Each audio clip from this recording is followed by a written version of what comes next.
الحمد لله نحمده ونستعينه ونستغفره ونؤمن به ونتوكل عليه ونعوذ بالله من شرور أنفسنا ومن سيئات أعمالنا من يهده الله فلا مضل له ومن يضلل فلا هادي له وأشهد أن لا إله إلا الله وحده لا شريك له وأشهد أن محمدًا عبده ورسوله صلى الله عليه وسلم أرسله بالحق بشيرا ونذيرا بين يدي الساعة فمن يطع الله ورسوله فقد رشد واهتدى ومن يعص الله ورسوله فقد ضل وغوى فإنه لا يضر إلا نفسه ولا يضر الله شيئا نسأل الله ربنا أن يجعلنا ممن يطيعه ويطيع رسوله ويتبع رضوانه ويجتنب سخطه فإنما نحن به ولا أما بعد فإن خير الحديث كتاب الله وخير الهدي هدي محمد صلى الله عليه وآله وسلم وشر الأمور محدثاتها وكل محدثة بدعة وكل بدعة ضلالة وكل ضلالة في النار فأعوذ بالله السميع العليم من الشيطان الرجيم من همزه ونفخه ونفثه بسم الله الرحمن الرحيم إنا نحن نزلنا الذكر وإنا له لحافظون بے شک ہم نے ہی اس ذکر کو نازل کیا ہے اور ہم ہی اس کی یقیناً حفاظت کرنے والے ہیں۔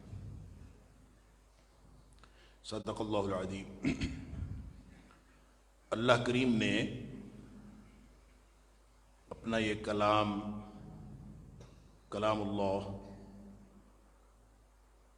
قرآن مجید لوگوں کی ہدایت کے لیے نازل فرمایا۔ یہ بنیادی طور پر ہدایت کی کتاب ہے۔ اس میں تلاوت کرنے سے ثواب بھی ملتا ہے،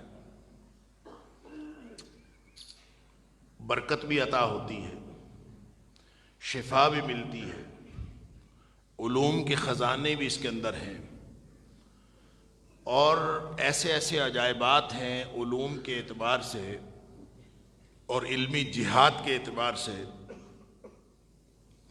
کہ قیامت تک لوگ اس کے اوپر تحقیق کرتے رہیں گے اور اس کے نئے نئے نکات ایکسپلور کرتے رہیں گے، لیکن اس کے عجائبات کبھی ختم نہیں ہو سکتے اور نہ ہی یہ پڑھنے سے پرانا ہو سکتا ہے۔ ایک کتاب آپ 10 دفعہ پڑھ لیں، کتنے کی دفعہ پڑھیں گے؟ ایک کتاب ایک دفعہ نہیں تو دوسری دفعہ، تیسری دفعہ، 4 دفعہ بس۔ لیکن یہ کتاب ایسی ہے کہ اس کو آپ ساری زندگی بار بار پڑھتے رہیں، ہر دفعہ نیا لطف، نئی چاشنی، نئے مفاہیم اور نئے عجائبات سامنے آتے ہیں۔ نبی اکرم صلی اللہ علیہ وسلم فرمایا لا تنقضی عجائبہ، اس کے عجائبات کبھی ختم نہیں ہو سکتے۔ ولا يخلق عن کثرت الرد، اور نہ ہی بار بار پڑھنے سے یہ پرانا ہو سکتا۔ اس کی وجہ یہ ہے کہ یہ قرآن کتاب نہیں ہے، یہ معجزہ ہے۔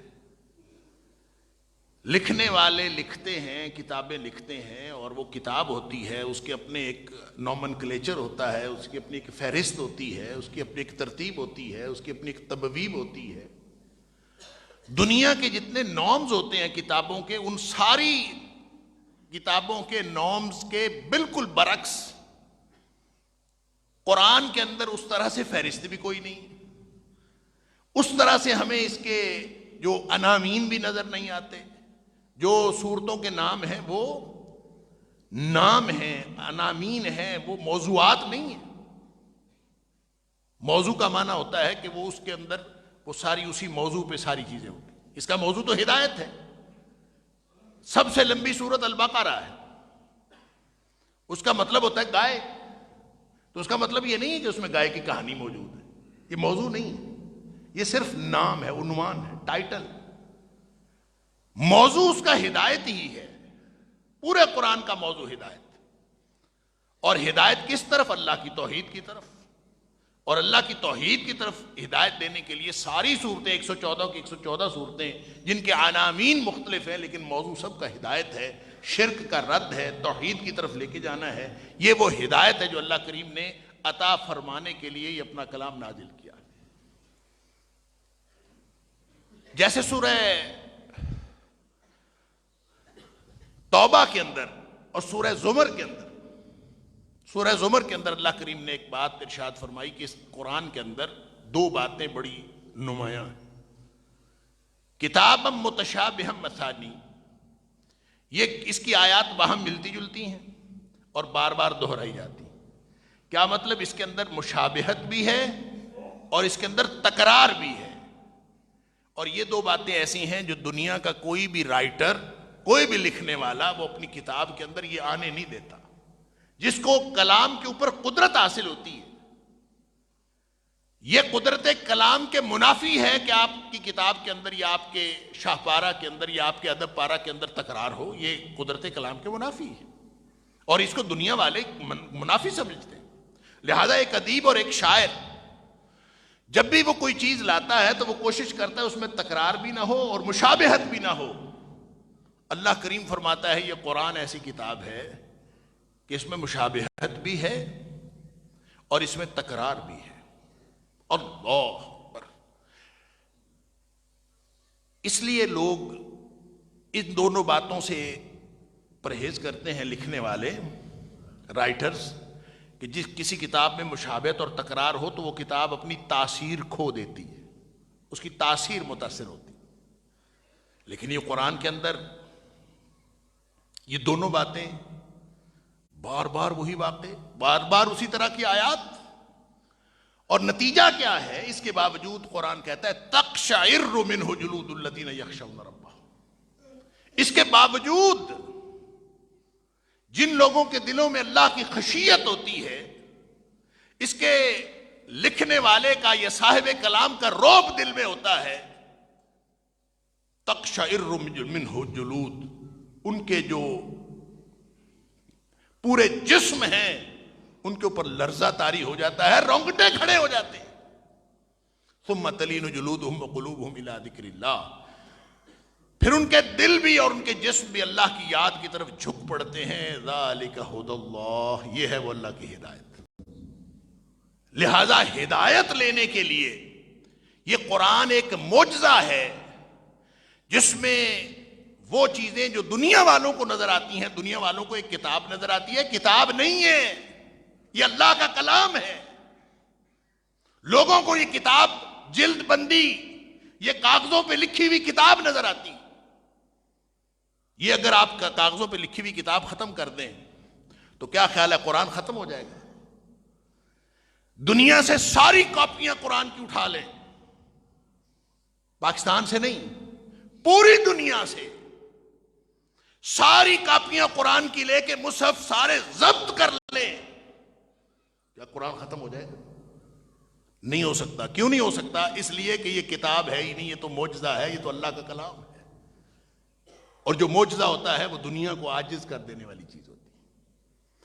جو ظاہری اسباب اور طبی قوانین کے خلاف جو خارق عادت ہوتی ہے وہی معجزہ ہوتا ہے، اور جن چیزوں کو ہم پہچان لیں کہ یہ معجزہ ہے اس کا مقابلہ نہیں کیا جا سکتا، اور معجزہ عاجز کر دینے والی چیز ہوتی ہے کہ انسان اس کے سامنے عاجز آ جاتا ہے، اور کوئی چیز، کوئی قانون، کوئی دنیا کی عقل جو ہے وہ اس کو اپنے پیمانے پر جانچ نہیں سکتی۔ تو اللہ کا کلام معجزہ ہے۔ کسی نبی کو کیسا معجزہ عطا ہوا ہے، کسی نبی کو کیسا معجزہ عطا ہوا ہے، جس طرح کے ماحول تھے اسی طرح کے معجزے عطا ہوئے ہیں۔ کسی کو حسی معجزہ عطا ہوا، جادو کا دور تھا تو جادو سے متعلق موسیٰ علیہ السلام کو ایسا معجزہ عطا ہوا جس نے جادوگروں کو سب کو شکست دے۔ عیسیٰ علیہ السلام کا دور طب کا دور تھا، ان کو ایسے معجزے عطا ہوئے جنہوں نے طبیبوں کو شکست دے دی، دنیا کے اطباء حیران رہ گئے کہ یہ کیا ہوا۔ تو ہر دور کے معجزے تھے، اپنے خاص وقت میں آئے، ختم ہو گئے، یہ دائمی معجزہ ہے۔ اور نبی کریم صلی اللہ علیہ وسلم فرمایا ما من الانبیاء نبی، جتنے بھی نبی آئے ہیں نبیوں میں سے، بخاری شریف کی حدیث ہے، ما من الانبیاء نبی، جتنے بھی نبی نبیوں میں سے آئے ہیں، الا اعطی ما مثلہ آمن علیہ البشر، ہر ایک کو اللہ نے کوئی نہ کوئی ایسی طاقت، کوئی نہ کوئی ایسی خاصیت، کوئی نہ کوئی ایسی خصوصیت یا کوئی نہ کوئی ایسا معجزہ عطا کیا تھا، آمن علیہ البشر، اس لیے عطا کیا تھا کہ لوگ اس معجزے کو دیکھ کر ایمان لائیں۔ ظاہر ہے نشانیاں تو اس لیے ہوتی ہیں، اور کوئی بھی معجزہ جب دکھایا جاتا ہے تو اس لیے ہوتا ہے کہ لوگ اس کو دیکھیں گے اور ایمان لے آئیں گے۔ پھر بھی کوئی ایمان نہ لا سکے تو یہ اس کا مقدر ہے، یہ اس کی قسمت ہے، اور اس کا کیا ہوا جو اس کی زندگی گزاری ہوئی ہے، اس کا رنگ ڈھنگ جو ہے، اس کا قرآن سے جو تعلق ہے یا کسی بھی معجزے سے تعلق ہے۔ لیکن جو معجزہ دیکھ کر ایمان نہیں لاتا، اللہ اکبر، اس سے بڑا بے ایمان کوئی نہیں ہوتا۔ اسی لیے جو خود معجزہ مانگا ہوا ہو، ایک تو وہ معجزہ ہے جو اللہ نے عطا کر دیا، اور ایک وہ معجزہ ہے جو آپ نے مانگ کے لیا ہو، قوم مانگے کہ یہ ہمیں دے دے۔ تو جب قوم مانگ کر معجزہ لیتی ہے اور پھر نہیں مانتی تو اس کے اوپر پھر اللہ کا ایسا عذاب آتا ہے کہ وہ تاریخ کا بدترین عذاب ہوتا ہے۔ اس کا ذکر بہت دفعہ آپ میرے سنتے رہتے ہیں، جہاں حضرت عیسیٰ علیہ السلام نے سورۃ المائدہ کے اندر ہے کہ جب اللہ سے دعا کی ربنا انزل علینا مائدۃ من السماء، اللہ آسمان سے ایک مائدہ اتار دے، ایک دسترخوان اتار دے۔ اللہ تعالیٰ نے فرمایا کہ اتار تو میں دوں گا، لیکن پھر اگر کوئی مومن نہ ہوا تو میں اس کے اوپر وہ عذاب نازل کروں گا لا اعذبہ احدا من العالمین، جو میں نے جہانوں میں کسی کو عذاب نہیں کیا ہو۔ اسی طرح نبی کریم صلی اللہ علیہ وسلم سے لوگوں نے مانگا کہ صفا کی پہاڑی سونے کی بنا دیں، ہم سارے مومن بن جائیں گے۔ اس موقع پر بھی نبی کریم صلی اللہ علیہ وسلم فرماتے ہیں فرشتہ آیا، اس نے آ کے مجھے یہی کہا کہ اللہ فرماتے ہیں میں سونے کی پہاڑی بنا دیتا ہوں، لیکن اگر پھر بھی کوئی کافر رہا، معجزہ دیکھ کر بھی مومن نہیں بنا، اور وہ معجزہ جو منہ مانگا معجزہ ہے، جنہوں نے مانگا نہ ہو، معجزہ بس عطا ہوا ہو، ان کو کفر کرنے کے باوجود مہلت مل جاتی ہے، اور جنہوں نے مانگا ہو، مانگ کے لیا ہو، ان کو کفر کرنے پر مہلت نہیں ملتی پھر۔ لہذا فرشتے نے آ کے نبی کریم صلی اللہ علیہ وسلم کو بتایا کہ اللہ فرماتا ہے کہ اے حبیب صلی اللہ علیہ وسلم اگر آپ چاہتے ہیں تو میں پہاڑی سونے کی بنا دیتا ہوں، لیکن ایک بات یاد رکھیں، فمن کفر منہم، وہی بات جو سورۃ المائدہ میں اللہ نے حضرت عیسیٰ علیہ السلام کو فرمائی تھی کہ پھر بھی اگر ان میں سے کوئی کافر رہا، عذبتہ لا اعذب احدا من العالمین، تو اس کو میں وہ عذاب کروں گا جو جہنم میں کبھی کسی کو عذاب نہیں کیا۔ تو نبی کریم صلی اللہ علیہ وسلم نے فوراً کہہ دیا تھا کہ میں نے نہیں لینی پہاڑی، جہاں عذاب کا امکان ہو نبی وہ نہیں لیتا۔ بہرحال یہ قرآن معجزہ ہے، اور نبی پاک صلی اللہ علیہ وسلم فرماتے ہیں ہر نبی کو معجزہ ملتا رہا، آمن علیہ البشر، اس لیے ملتا رہا کہ لوگ اس کے اوپر ایمان لائیں۔ وَإِنَّمَا كَانَ الَّذِي أُوتِيتُ، اور جو مجھے معجزہ عطا ہوا، ہر دور میں مختلف معجزے ہوئے، عصا سام بھی بنا، پہاڑ سے اونٹنی بھی نکلی، اور مردے زندہ بھی ہوئے، کوڑی کو شفا بھی ملی، سب کچھ ہوا، اور سمندر بھی پھٹا، آگ بھی گلزار بنی، لیکن انما کان الذی اوتیت، جو مجھے عطا کیا گیا ہے وہ ایسا معجزہ کوئی نہیں ہے جیسی تاریخ تھی، مجھے جو معجزہ ملا ہے وحین، مجھے تو یہ وحی اللہ تعالیٰ نے یہ وحی نازل فرمائی ہے، یہ معجزہ عطا ہوا ہے۔ اور اوحاہ اللہ تعالی الی، مجھے معجزہ ایسا عطا ہوا ہے جو اللہ نے میری طرف وحی کیا ہے۔ لہذا وہ سارے معجزے اپنے وقت کے تھے، ختم ہو گئے، ہدایت کے لیے ہوتے ہیں نا، ان کے اندر بھی پاور ہوتی ہے کہ لوگ دیکھ کر ایمان لائیں، جادوگر ایمان نہیں لائے، حضرت موسیٰ علیہ السلام کا معجزہ دیکھ کر جادوگر ایمان لے آئے سارے، اور ان کے اندر یہ طاقت ہوتی ہے کہ آمن علیہ البشر۔ لیکن یہ جو دائمی معجزہ ہے قرآن، سبحان اللہ، نبی اکرم صلی اللہ علیہ وسلم فرماتے ہیں فَأَرْجُو مِنَ اللَّهِ، اب میں اللہ سے امید رکھتا ہوں، چونکہ مجھے یہ ایسا معجزہ عطا ہوا ہے، نہ تو یہ وقتی ہے نہ یہ حصی ہے، یہ علمی معجزہ ہے، اور نہ ہی ختم ہونے والا ہے، یہ قیامت تک رہے گا۔ اس لیے فرمایا فَأَرْجُو مِنَ اللَّهِ، میں اللہ سے امید رکھتا ہوں ان اکون اکثر تابعا یوم القیامہ، اب مجھے اللہ سے امید ہے کہ قیامت والے دن جتنے پیروکار میرے ہوں گے اتنے کسی نبی کے نہیں ہوں گے، کیونکہ یہ طاقتور معجزہ ہے۔ اللہ اکبر۔ ہمیں مسلمانوں کو، پوری دنیا کے مسلمانوں کو بہت تکلیف پہنچتی ہے جب اہل کفر قرآن کی بے حرمتی کرتے، اور یہ واقعہ کوئی پہلا واقعہ نہیں، کیوں کرتے ہیں؟ آدمی پوری دنیا میں، آپ کو پتہ ہے اہل مغرب اس صدی کو لاجیکل پازیٹیوزم کی صدی کہتے ہیں، علمی اعتبار سے اس کو لاجیکل پازیٹیوزم کی صدی کہا جاتا ہے۔ لاجیکل پازیٹیوزم کیا ہوتا ہے؟ منطقی اثباتیت، ہر چیز کو آپ منطقی طور پر ثابت کریں۔ بچے آپ کو کہہ دیتے ہیں لاجک نہیں بنتی، ابا جی حکم دیتے ہیں وہ لاجک نہیں بنتی، والدہ صاحبہ کہتی ہیں وہ کہتے ہیں لاجک نہیں بنتی۔ اس لاجک نے ہمارا بیڑا غرق کیا ہے، وہ ساری حفظ مراتب، یہاں تو سمعنا و اطعنا کا کلچر تھا کہ اللہ کا حکم آ گیا سر تسلیم خم کرو، اللہ کے رسول صلی اللہ علیہ وسلم کا حکم آ گیا سر تسلیم خم کرو، اور اس کی ذیل میں والدین کا حکم آ گیا سر تسلیم خم کرو۔ لاجک نہیں، حکم ماننا ہے، سمعنا و اطعنا، وقالوا سمعنا و اطعنا۔ ہمارا کلچر تو یہ تھا۔ ہمیں بچے کہتے ہیں ابو جی آپ کو نہیں پتا، اماں جی آپ کو نہیں پتا، ہمیں پتا ہے۔ یہ ہے صدی لاجیکل پازیٹیوزم کی صدی، جہاں ہر چیز کی دلیل، لاجک، منطق، ارسطو کو منطق کا بانی کہا جاتا ہے، اور منطق کیا ہے؟ دلیل دینا، کہ آپ دلیل پیش کریں۔ اندازہ کیجئے وہ مغرب جو دلیل کی بات کرتا ہے، اس علمی معجزے کا جواب یہ دے رہا ہے کہ اس کو نظر آتش کر کے وہ دنیا کو دکھا۔ اس سے بڑی حماقت، اس سے بڑی شکست دنیا کائنات میں نہیں ہوگی کہ اپنے آپ کو مہذب کہنے والا مغرب اپنے آپ کو منطقی کہنے والا مغرب لاجیکل پوزیٹیوزم کی صدی میں، اور اپنے آپ کو ماڈرنزم اور پوسٹ ماڈرنزم کا اور جو اپنی عقل کو بنیاد بنا کر ہر دلیل کا جواب دینے کے لیے تیار بتا کر، پھر جب قرآن کی بات آتی ہے تو کوئی جواب نہیں بن پاتا، تو کچھ بھی جواب نہیں بن پاتا، تو وہ قرآن کو نظر آتش کر کے وہ اپنے انتقام کی آگ ٹھنڈی کرتے ہیں۔ اس سے ان کی علمیت کا پول بھی کھلتا ہے، ان کی تہذیب کا پول بھی کھلتا ہے، ان کے پڑھے لکھے ہونے کا اور ان کی علمیت کا پول بھی کھلتا ہے۔ اس کا مطلب یہ ہے کہ ان کے پلے مغرب جو کچھ کہتا ہے عملاً اس کے خلاف کرتا ہے، ان کی اندر کی آگ ٹھنڈی نہیں ہوتی پھر بھی۔ اور یہ ایک واقعہ ہو تو ہم کہیں کہ ان کی آگ ٹھنڈی ہو گئی ہے، کبھی ٹھنڈی نہیں ہوگی، ہو سکتی نہیں۔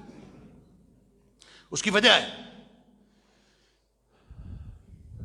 کہ یہ واقعہ پہلی دفعہ نہیں ہوا، میں نے پہلے بھی عرض کیا، قرآن کی بے حرمتی ہر دور میں ہوئی ہے، نبی پاک صلی اللہ علیہ وسلم کی شان میں ہرزہ سرائی ہر دور میں ہوئی ہے۔ اس کی وجہ یہ ہے کہ نہ قرآن کا مقابلہ وہ کر سکتے ہیں، یا نہ نبی پاک صلی اللہ علیہ وسلم کا مقابلہ وہ کر سکتے ہیں، نہ ان کو نبی اکرم صلی اللہ علیہ وسلم کی ذات کے مقابلے میں کوئی ہستی نظر آتی، نہ ان کی ہستی کے مقابلے کی دنیا کائنات میں کوئی ہستی، نہ اللہ کے کلام کے مقابلے میں دنیا کائنات میں کوئی کلام۔ جب ان دونوں دلیلوں کا وہ جواب نہیں دے پاتے، اللہ اکبر، جب ان دونوں دلیلوں کا جواب نہیں دے پاتے تو ہمیشہ سے ان کا وتیرہ یہ رہا ہے کہ یا نبی پاک صلی اللہ علیہ وسلم کی شان میں ہرزہ سرائی کرتے ہیں، اور یا وہ قرآن کی بے حرمتی کرتے ہیں۔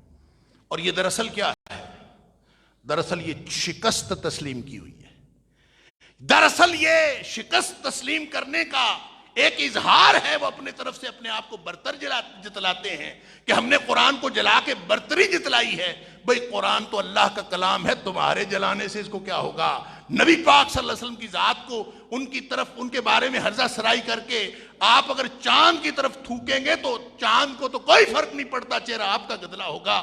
آپ جو کچھ کر رہے ہیں دراصل آپ اپنے خب سے باطن کا اظہار کر رہے ہیں۔ نبی پاک صلی اللہ علیہ وسلم کے پاس آئے تھے نا حضرت عباس رضی اللہ تعالیٰ عنہ، کہ کوئی ایسی ناگوار ناروا بات سنی تھی نبی پاک صلی اللہ علیہ وسلم کے بارے میں، تو بہت دکھی دل کے ساتھ آئے، آ کے نبی پاک صلی اللہ علیہ وسلم کو بتایا۔ راوی کہتا ہے کأنہ سمع شیئا، جیسے کوئی چیز سن کے آئے تھے، ناگوار بات سن کے آئے تھے، آ کے نبی پاک صلی اللہ علیہ وسلم کو بتائی۔ نبی پاک صلی اللہ علیہ وسلم ممبر پہ کھڑے ہو گئے، فقام علی الممبر، ممبر پہ کھڑے ہوئے، قال من انا، بتاؤ میں کون ہوں؟ صحابہ کہتے ہیں انت رسول اللہ صلی اللہ علیہ وسلم، آپ اللہ کے رسول ہیں۔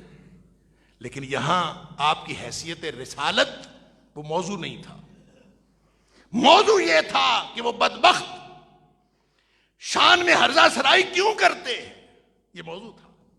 اس لیے آپ نے فرمایا آپ ظاہر ہے اللہ کے رسول تھے، رسول ہیں، اور قیامت تک رہیں گے، آپ کے بعد کوئی رسول نبی کوئی ذلی بروزی نہیں ہے، قیامت تک نبی پاک صلی اللہ علیہ وسلم کی نبوت اور رسالت چلے گی۔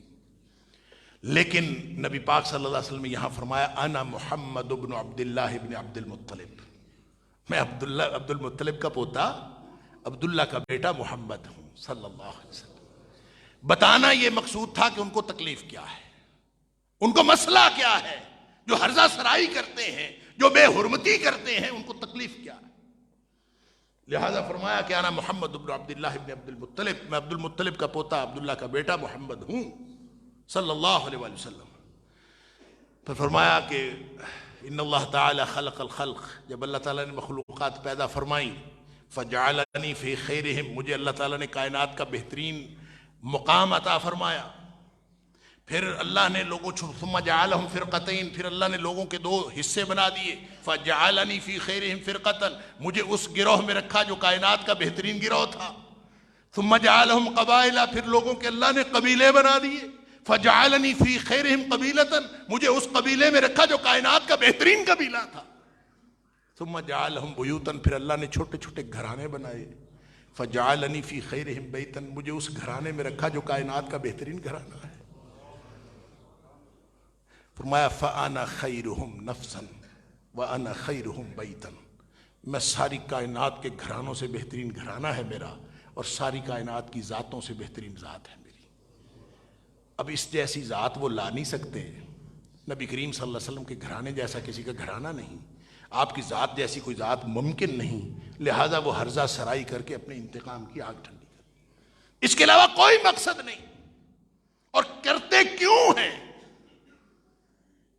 یہ اسلام کا ڈر، اسلام سے مرعوبیت، مقابلہ کرنے کی خواہش، مقابلہ کر کے اسلام کو مغلوب کرنے اور اسلام کو مرعوب کرنے کی خواہش، وہ جب کسی اور طرح سے کامیابی نہیں ہوتی تو نتیجتاً وہ بے حرمتی کر کے قرآن کی، بے حرمتی کر کے نبی پاک صلی اللہ علیہ وسلم کی شان میں ہرزہ سرائی کر کے، قرآن کی شان میں ہرزہ سرائی کر کے وہ اپنے انتقام کی آگ ٹھنڈی۔ اس کو جدید اصطلاح میں کہتے ہیں اسلاموفوبیا، سنا ہوگا آپ نے۔ اسلاموفوبیا کا مطلب ہے اسلام سے ڈرنا۔ ہم مسلمانوں نے، ظاہر ہے ڈرتا تو مغرب ہے، ڈرتا تو کافر ہے، ہم مسلمانوں نے اسلاموفوبیا پہ بہت لکھا اور بہت پڑھا، اور ہم نے کتابیں لکھی اس کے اوپر، ہم نے مسلمانوں کو مشورہ دیا اپنے آپ کو ٹھیک کریں، اپنے آپ کو لوگوں کے لیے قابل و قبول بنائیں، جدید دور کے تقاضوں کو پورا کریں تاکہ مغرب کے اندر اسلاموفوبیا ختم ہو سکے۔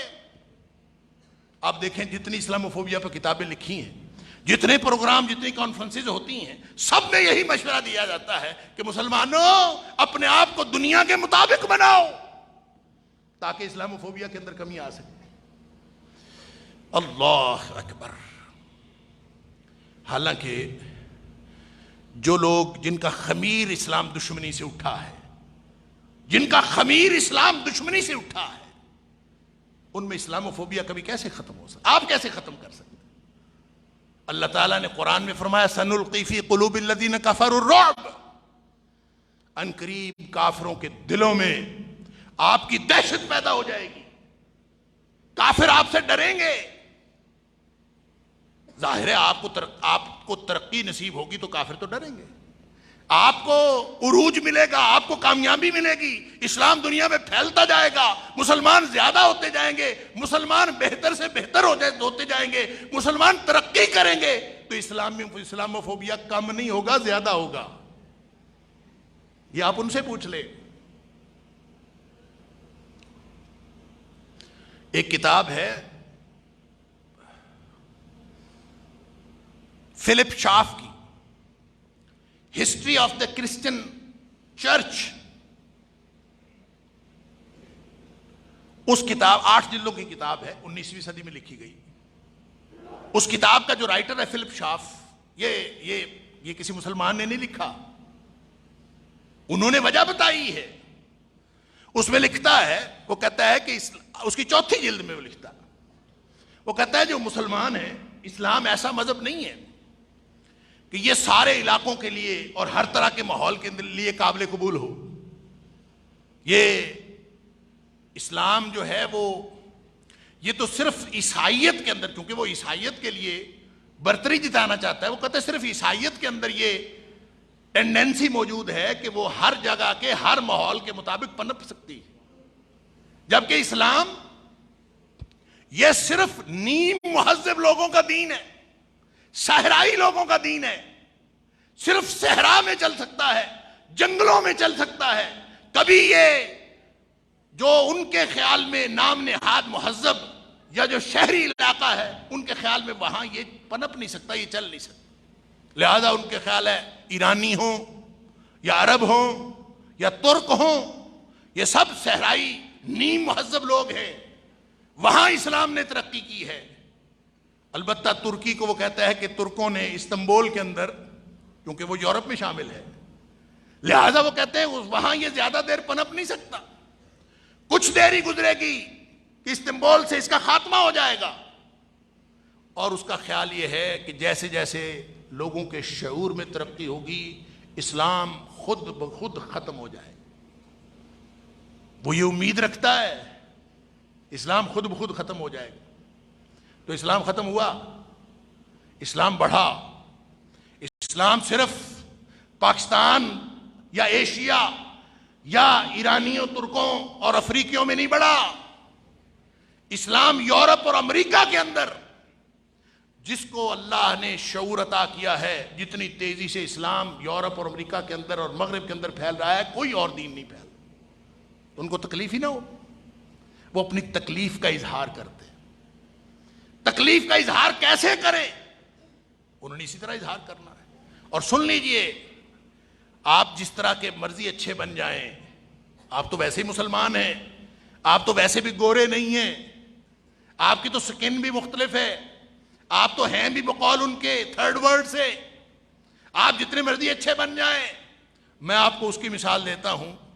عبداللہ کوئلیم، جس کا اصل نام ولیم ہنری کوئلیم تھا، یہ یورپ کا سب سے پہلا مسلمان، یو کے اندر سب سے پہلا مسلمان جو 1856 میں پیدا ہوا. 1889 کے اندر اس نے اسلام قبول کیا، اس لیے کہ وہ موراکو کا اس کا چکر لگا تھا، سیاح تھا، گھومتا پھرتا رہتا تھا، موراکو میں گیا، اسلام سے تعارف ہوا، اس نے اسلام قبول کر لیا. پہلی مسجد، پہلا اسلامی سینٹر یو کے اندر وہ بنانے والا وہ ولیم ہنری کوئلیم تھا. اس نے اپنا نام بدل کے عبداللہ کوئلیم رکھ لیا، وہ پہلا مسلمان. لیکن یہ سافٹ مذہب رکھنے والا، سافٹ امیج رکھنے والا یورپ، یہ ہمیں تہذیب سکھانے والا یورپ، یہ قرآن کو جلا کر دلیل کے میدان میں ہار جانے والا یورپ. آپ تاریخ پڑھیں، ہمارے بچے جو ہیں وہ یہ انٹرنیٹ کے بڑے شوقین ہیں، آج ہی جا کے سرچ کیجئے گا ولیم ہنری کوئلیم یا عبداللہ کوئلیم کے ساتھ انہوں نے کیا کیا. اس کو اس طرح عرصہ حیات تنگ کیا. کہتے ہیں کہ اس کے ہاتھ پر یا اس کے سینٹر سے پڑھ کر 600 لوگ مسلمان ہوئے، لیکن ان کو برداشت نہیں تھا. اس نے کسی کو تکلیف نہیں پہنچائی، نہ وہ باہر سے تھا، ان کے اندر سے تھا، گورا تھا، وہاں پلا بڑھا. لیکن اسلام کے خلاف دشمنی وہ کیسے ختم کی جا سکتی؟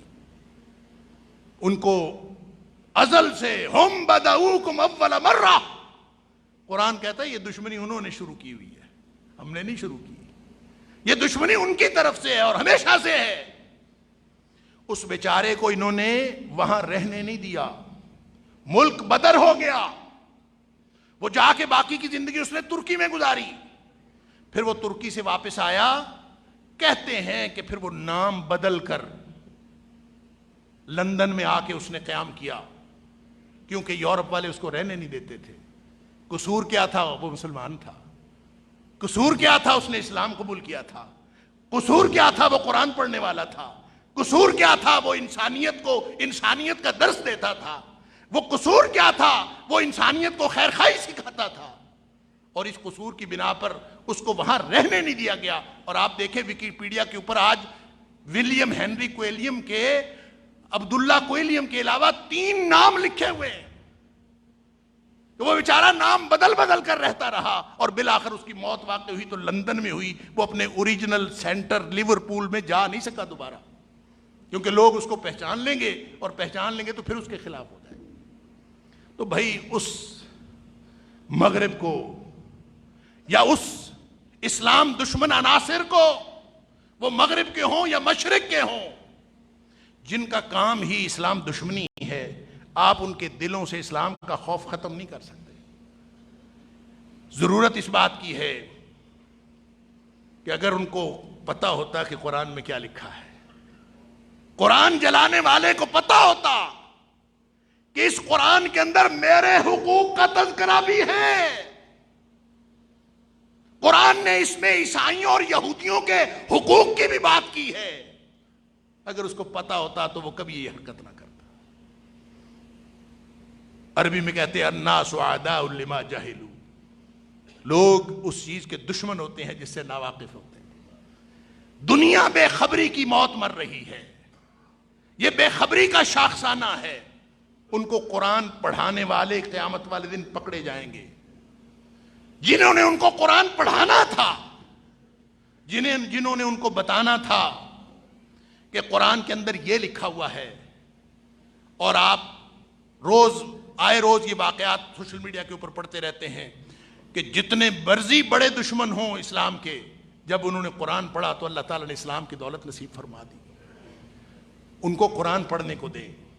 اور پھر مسلمان احتجاج کرنے والے، شکر ہے اب تو کسی حد تک ہمارا شعور ڈیولپ ہو گیا، وگرنہ خاکے کسی اور ملک میں بنتے تھے، نقصان ہم جلوس جلسے کر کے اپنا کرتے تھے، یہاں کی جائیدادیں جلاتے تھے، پراپرٹیز کا نقصان کرتے تھے۔ شکر ہے اب احتجاج کا وہ طریقہ تو ختم ہوا، لیکن قرآن کی صرف بے حرمتی یہ نہیں ہے کہ کوئی بدبخت اٹھے اور قرآن کو جلا دے۔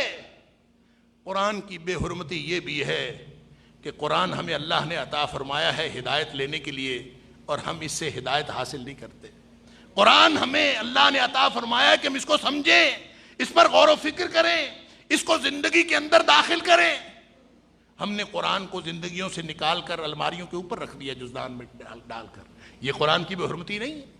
قیامت والے دن اللہ اکبر، نبی اکرم صلی اللہ علیہ وآلہ وسلم نے سورہ فرقان کے اندر فرمایا، وقال النبی وقال الرسول، اللہ کے رسول قیامت والے دن اللہ کے دربار میں استغاثہ پیش کریں گے، ان قوم اتخذوا هذا القرآن مہجورا، کہ میری قوم نے قرآن کو چھوڑ رکھا تھا۔ احتجاج کے لیے تو سب نکل آتے ہیں، ذرا اپنے اپنے گریبان میں جھانک کے دیکھیں، قرآن فہمی، قرآن کے ساتھ زندگی کو جوڑ لینا اور قرآن کو اپنی زندگی میں داخل کر لینا، اس کی ہماری زندگی میں کتنی کوشش ہے۔